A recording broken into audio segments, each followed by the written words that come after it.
Hi, I'm George Crump, lead analyst with Storage Switzerland. IT professionals are facing a myriad of challenges today as they try to deliver various storage services to the application and workloads in their environment. And these challenges are causing problems throughout the environment, and so addressing them is really critical to be able to move forward. Some of the top three, though, are reducing cost, choice, and delivering storage as a service. To help me through this conversation, I've invited Rich Colarusso. He's with EMC. Rich, thanks for joining us today. Thank you for having me. So what do you do with EMC? I'm the product manager for what we'll be talking about is the EMC Viper suite. Let's talk a little bit real quickly about that, because I think a lot of people know EMC, but maybe not EMC Viper. So let's talk about that specifically. Sure. A couple years ago, we introduced Viper, and Viper is actually a provisioning tool. So it's an EMC homegrown product, as well as Viper SRM, which is our storage resource management tool. Together, we meld those, and we offer them as what was called the Viper suite. We do provisioning with Viper, and that's the action part of things. And we also support with Viper SRM insight, so we can look deep into your environment to find out how it's running, so you can always be up and ready. And so we'll talk more about that as we go through the rest of the board. Okay, so let's drill in on that, though. Let's talk about how using Viper we can reduce costs, increase choice, and deliver storage as a service. Certainly. The first thing when I talk to customers, they all want to reduce costs, whether that's OpEx or CapEx, they want to reduce costs. Sure. And with the enlightenment that you get from the action and insight, you can actually look at what's going on, reduce those costs by either one, buying better, which saying buy what I need when I need it, or buying cheaper.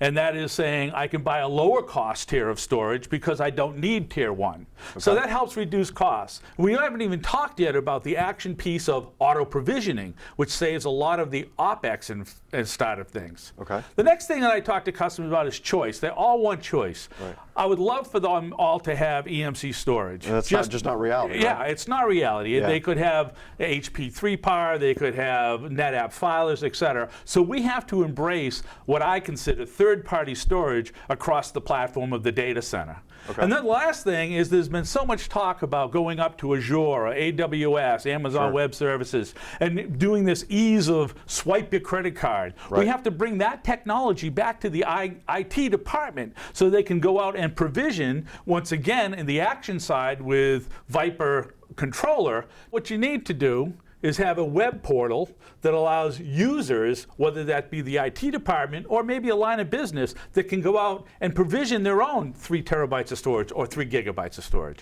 And so we want to bring that home to the data center. And so you can have reduced costs. I think with this product, we can easily help you reduce costs by understanding what's going on in your environment.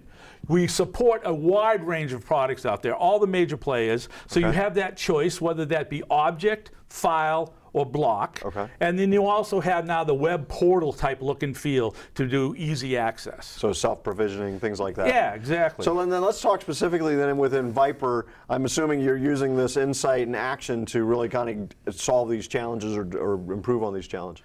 Correct. Okay. Within the action side of things, we were just talking about the web portal. Right. So really action is around how do I go off and administer things and save a lot of repetitive manual cycles. Somebody goes in and has to develop a LUN, and you do that, and people spend hours and hours doing nothing but generating LUNs. Right. If we can automate all that and do automatic provisioning and let it do the zoning, let it figure out all the multipathing, let it do the replication, and you don't have to set all that up. You can save 70–80% of that human resource time and apply that to something that's more important. Right. So that gets into automation and provisioning, orchestration, things like that. Exactly. Right? Okay.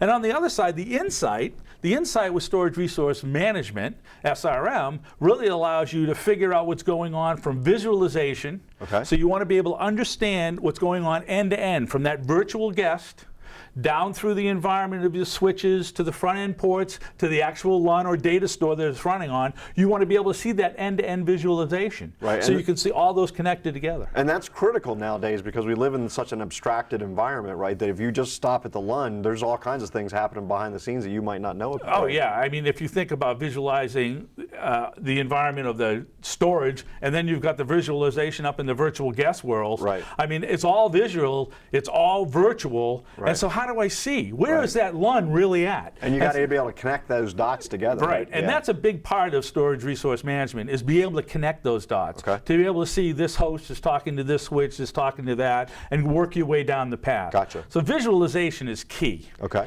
Another thing, once you can visualize your end-to-end, is really around analysis. Okay.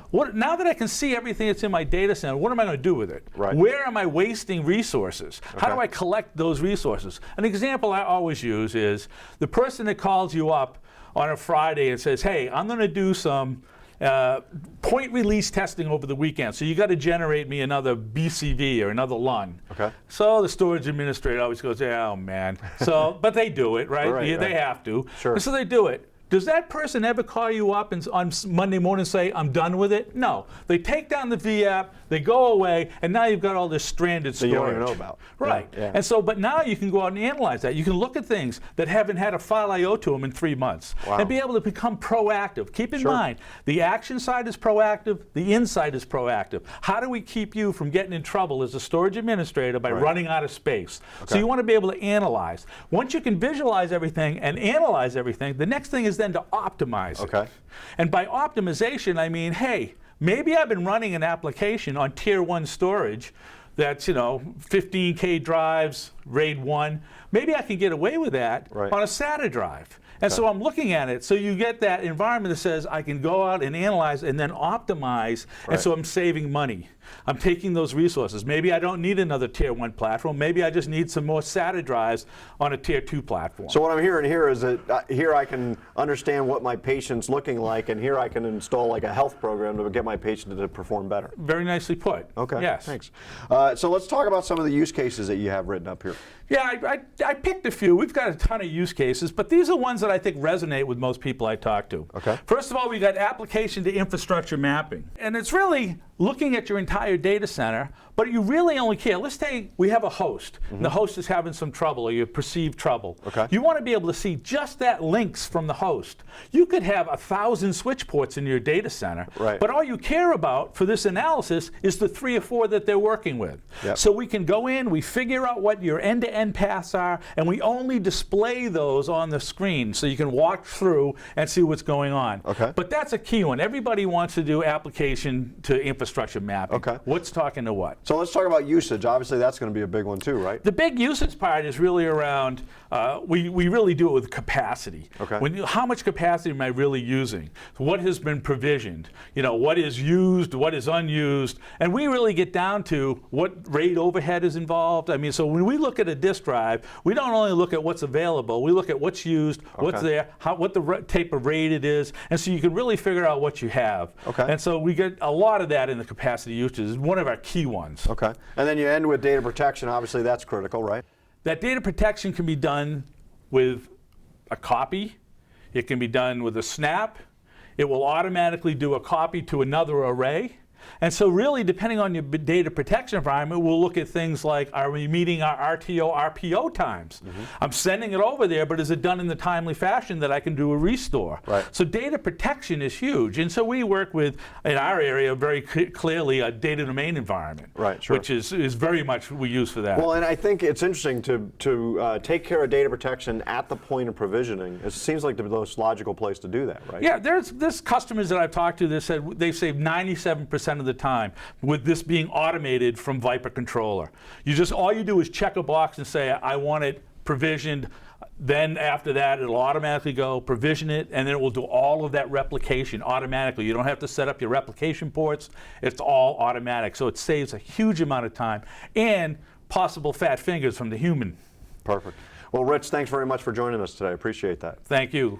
So there you have it. As you look at the different challenges you have, and as you try to move toward this sort of storage as a service model, what you need is a tool that can do more than just tell you about the patient, but you also need to be able to take action on the patient as well. In this case, of course, the patient is storage. So the ability to visualize, analyze, and optimize your environment automatically through a single pane of glass is critically important as you try to advance into a next modern data center.